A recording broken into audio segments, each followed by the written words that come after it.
ओम श्री गणेशाय नमः। श्री जानकी वल्लभो विजयते। लंका कांड को आगे बढ़ाते हुए दोहा नंबर 100। देखी महामरकट प्रबल रावण कीन विचार।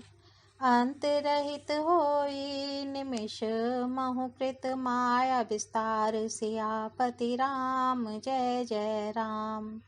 मेरे प्रभु राम जय जय राम।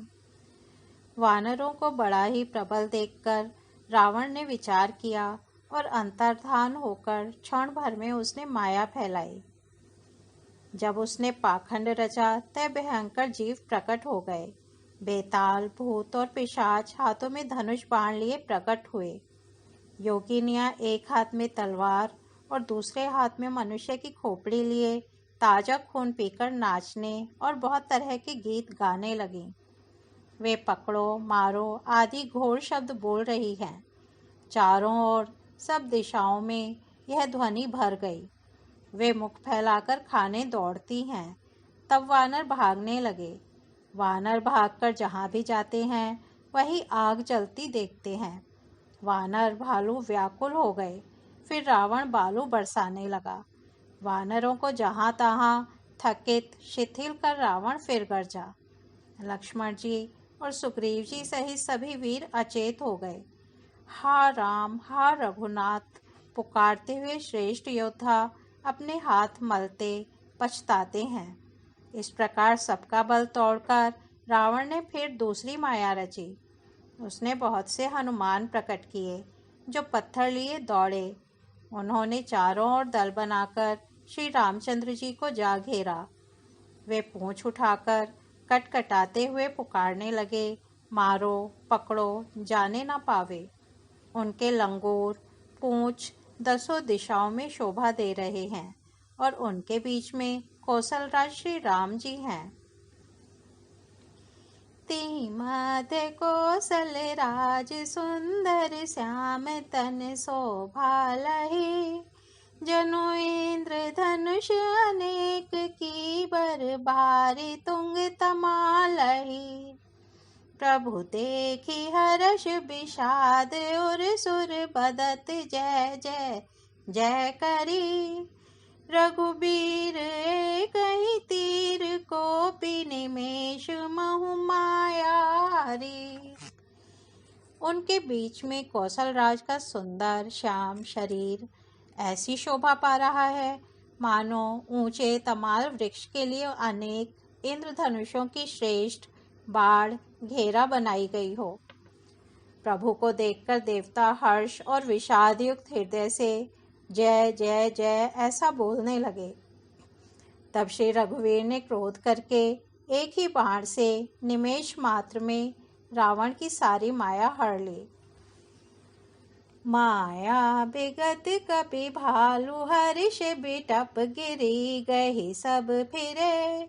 सर निकर छाड़े राम रावण बाहु सिर पुनि मही गिरे। श्री राम रावण समर चरित अनेक कल्प जो गावही। सतशेष सारद निगम कबि तेउ तदपि पार न पावही। माया दूर हो जाने पर वानर भालू हर्षित हुए और वृक्ष तथा पर्वत ले लेकर सब लौट पड़े। श्री राम जी ने बाणों के समूह छोड़े जिनसे रावण के हाथ और सिर फिर कट कर पृथ्वी पर गिर पड़े। श्री राम जी और रावण के युद्ध का चरित्र यदि सैकड़ों शेष सरस्वती वेद और कवि अनेक कल्पों तक गाते रहें तो भी वे उसका पार नहीं पा सकते। ताके गुण गण कछु कहे जड़मति तुलसीदास। जिमि निज बल अनुरूप ते माछी उड़ई आकाश। काटे सिर भुज बार बहु मरत न भट लंकेश। प्रभु क्रीड़त सुर सिद्ध मुनि व्याकुल देखी कलेश। सियापति राम जय जय राम। मेरे प्रभु राम जय जय राम। उसी चरित्र के कुछ गुण गण मंदबुद्धि तुलसीदास ने कहे हैं। जैसे मक्खी भी अपने पुरुषार्थ के अनुसार आकाश में उड़ती है। सिर और भुजाएं बहुत बार काटी गईं, फिर भी वीर रावण मरता नहीं। प्रभु तो खेल कर रहे हैं, परंतु मुनि, सिद्ध और देवता उस कलेश को देखकर, प्रभु को कलेश पाते समझकर व्याकुल हैं। काटते ही सिरों का समूह बढ़ जाता है, जैसे प्रत्येक लाभ पर लोभ बढ़ता है। शत्रु मरता नहीं और परिश्रम बहुत हुआ। तब श्री रामचंद्र जी ने विभीषण की ओर देखा। शिव जी कहते हैं, हे उमा, जिसकी इच्छा मात्र से काल भी मर जाता है, वही प्रभु सेवक की प्रीति की परीक्षा ले रहे हैं। विभीषण जी ने कहा, हे सर्वज्ञ, हे चराचर के स्वामी, हे शरणागत के पालन करने वाले, हे देवता और मुनियों को सुख देने वाले, सुनिए, इसकी नाभि कुंड में अमृत का निवास है। हे नाथ, रावण उसी के बल पर जीता है। विभीषण के वचन सुनते ही कृपालु श्री रघुनाथ जी ने हर्षित होकर हाथ में विकराल बाण लिए। उस समय नाना प्रकार के अशकुन होने लगे। बहुत से गधे, सियार और कुत्ते रोने लगे।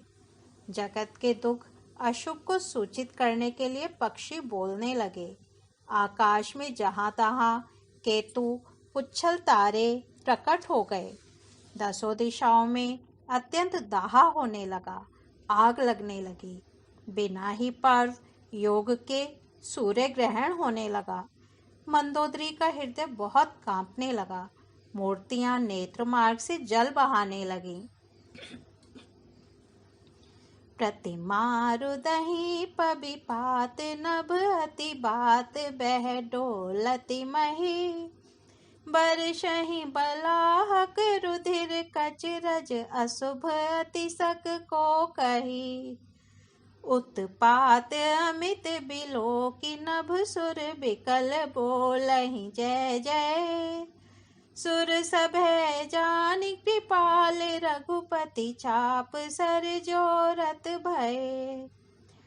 मूर्तियां रोने लगीं, आकाश से वज्रपात होने लगे, अत्यंत प्रचंड वायु बहने लगी, पृथ्वी हिलने लगी, बादल रक्त, बाल और धूल की वर्षा करने लगे। इस प्रकार इतने अधिक अमंगल होने लगे कि उनको कौन कह सकता है। अपरिमित उत्पात देखकर आकाश में देवता व्याकुल होकर जय जय पुकार उठे। देवताओं को भयभीत जानकर कृपालु श्री रघुनाथ जी धनुष पर बाण संधान करने लगे। खैंची सरासन श्रवण लगी, छाड़े सर 31। रघुनायक सायक चले, मानहु काल फनीस सियापति राम। जय जय राम मेरे प्रभु राम, जय जय राम। कानों तक धनुष को खींचकर श्री रघुनाथ जी ने 31 बाण छोड़े। वे श्री रामचंद्र जी के बाण ऐसे चले मानो काल सर्प हों। एक बाण ने नाभि के अमृत कुंड को सोख लिया। दूसरे 30 बाण कोप करके उसके सिरों और भुजाओं में लगे। बाण सिरों और भुजाओं को लेकर चले। सिरों और भुजाओं से रहित रुंड धड़ पृथ्वी पर नाचने लगा। धड़ प्रचंड वेग से दौड़ता है, जिससे धरती धंसने लगी। तब प्रभु ने बाण मारकर उसके 2 टुकड़े कर दिए। मरते समय रावण बड़े घोर शब्द से गरज कर बोला, राम कहाँ है, मैं ललकार कर उनको युद्ध में मारूं। रावण के गिरते ही पृथ्वी हिल गई। समुद्र, नदियां, दिशाओं के हाथी और पर्वत क्षुब्ध हो उठे। रावण धड़ के दोनों टुकड़ों को फैलाकर भालू और वानरों के समुदाय को दबाता हुआ पृथ्वी पर गिर पड़ा। रावण की भुजाओं और सिरों को मंदोदरी के सामने रखकर रामबाण वहां चले जहां जगदीश्वर श्री राम जी थे। सब बाण जाकर तरकस में प्रवेश कर गए। यह देखकर देवताओं ने नगाड़े बजाए। रावण का तेज प्रभु के मुख में समा गया। यह देखकर शिवजी और ब्रह्मा जी हर्षित हुए। ब्रह्मांड भर में जय जय की ध्वनि भर गई। प्रबल भुज दंडों वाले श्री रघुवीर की जय हो। देवता और मुनियों के समूह फूल बरसाते हैं और कहते हैं, कृपालु की जय हो, मुकुंद की जय हो, जय हो। जय कृपा कंद मुकुंद द्वंद हरन सरन सुख प्रद भरो प्रभो।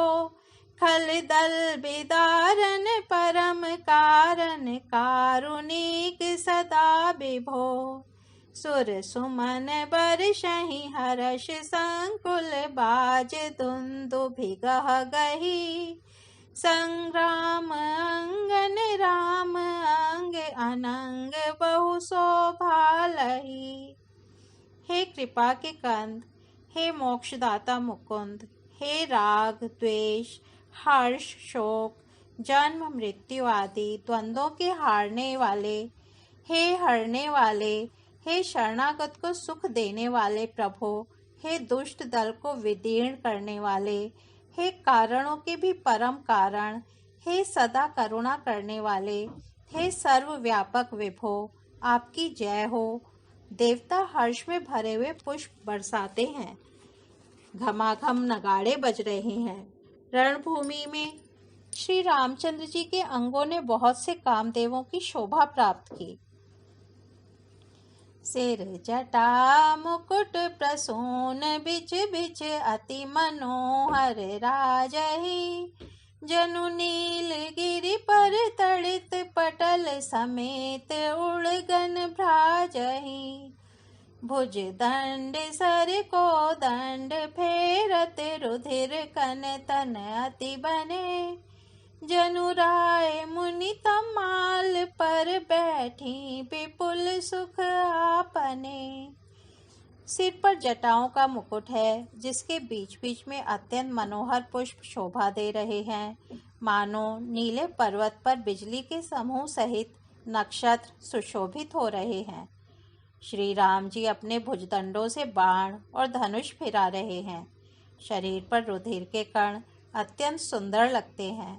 मानो तमाल के वृक्ष पर बहुत सी ललमुनियाँ चिड़ियाँ अपने महान सुख में मग्न हुए निश्चल बैठी हूँ। कृपा दृष्टि करि वृष्टि प्रभु अभय किए सुरबान। भालू कीस सभर्षे जय सुख धाम मुकुंद सियापति राम। जय जय राम मेरे प्रभु राम, जय जय राम। प्रभु श्री रामचंद्र जी ने कृपा दृष्टि की वर्षा करके देव समूह को निर्भय कर दिया। वानर भालू सब हर्षित हुए और सुखधाम मुकुंद की जय हो ऐसा पुकारने लगे। पति के सिर देखते ही मंदोदरी व्याकुल और मूर्छित होकर धरती पर गिर पड़ी। स्त्रियां रोती हुई उठ दौड़ी और उस मंदोदरी को उठाकर रावण के पास आईं। पति की दशा देखकर वे पुकार पुकार कर रोने लगी। उनके बाल खुल गए, देह की संभाल नहीं रही।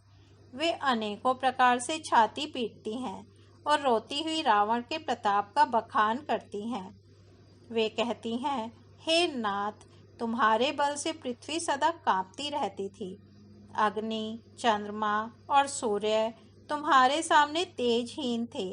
शेष और कच्छप भी जिसका भार नहीं सह सकते थे, वही तुम्हारा शरीर आज धूल में भरा हुआ पृथ्वी पर पड़ा है। वरुण, कुबेर, इंद्र और वायु, इनमें से किसी ने भी रण में तुम्हारे सामने धैर्य धारण नहीं किया। हे स्वामी, तुमने अपने भुजबल से काल और यमराज को भी जीत लिया था। वही तुम आज अनाथ की तरह पड़े हो।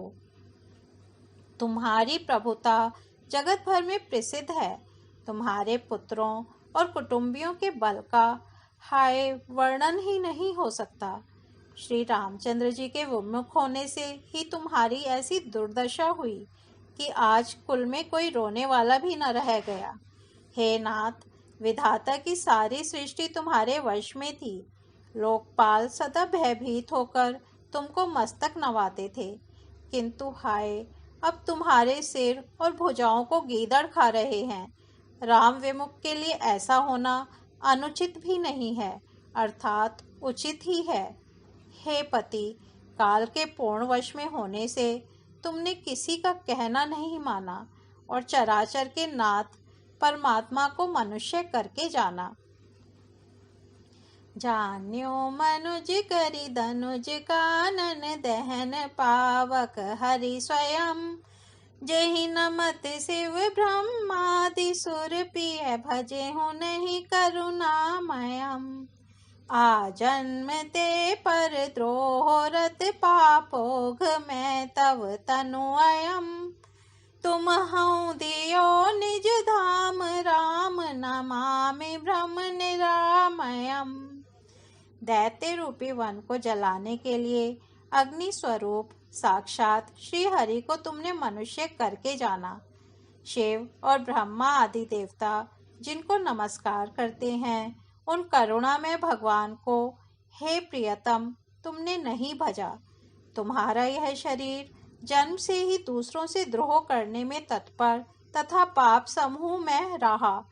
इतने पर भी जिन निर्विकार ब्रह्म श्री राम जी ने तुमको अपना धाम दिया, उनको मैं नमस्कार करती हूँ।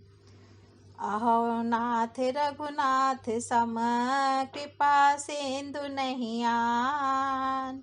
जोगी वृंद दुर्लभ गति तो ही दीन्हि भगवान। सियापति राम जय जय राम। मेरे प्रभु राम जय जय राम। ओहो नाथ, श्री रघुनाथ जी के समान कृपा का समुद्र दूसरा कोई नहीं है। जिन भगवान ने तुमको वह गति दी जो योगी समाज को भी दुर्लभ है। मंदोदरी के वचन कानों से सुनकर देवता, मुनि और सिद्ध सभी ने सुख माना। ब्रह्मा, महादेव, नारद और सनकादि तथा और भी जो परमार्थवादी परमात्मा के तत्व को जानने और कहने वाले श्रेष्ठ मुनि थे, वे सभी श्री रघुनाथ जी को नेत्र भरकर निरख कर प्रेम मग्न हो गए और अत्यंत सुखी हुए। अपने घर की सब स्त्रियों को रोती हुई देखकर विभीषण जी के मन में बड़ा भारी दुख हुआ और वे उनके पास गए। उन्होंने भाई की दशा देखकर दुख किया। तब प्रभु श्री राम जी ने छोटे भाई को आज्ञा दी कि जाकर विभीषण को धैर्य बंधाओ। लक्ष्मण जी ने उन्हें बहुत प्रकार से समझाया। तब विभीषण प्रभु के पास लौट आए। प्रभु ने उनको कृपापूर्ण दृष्टि से देखा और कहा, सब शोक त्याग कर रावण की अंत्येष्टि क्रिया करो। प्रभु की आज्ञा मानकर और हृदय में देश और काल का विचार करके विभीषण जी ने विधि पूर्वक सब क्रिया की। मंदोदरी आदि सब देई तिलांजलि ताहि। भवन गई रघुपति गुण गण बरनत मन माहि। सियापति राम जय जय राम। मेरे प्रभु राम जय जय राम। मंदोदरी आदि सब स्त्रियां उसे रावण को तिलांजलि देकर और मन में श्री रघुनाथ जी के गुण समूहों का वर्णन करती हुई महल को गईं। ओ मंगल भवन अमंगल हारी। द्रबहु सो दशरथ अजेर बिहारी। राम सिया राम जय जय राम। राम सिया राम जय जय राम। आज लंका कांड को यहीं विराम देते हैं। कल इसके आगे बढ़ेंगे। धन्यवाद।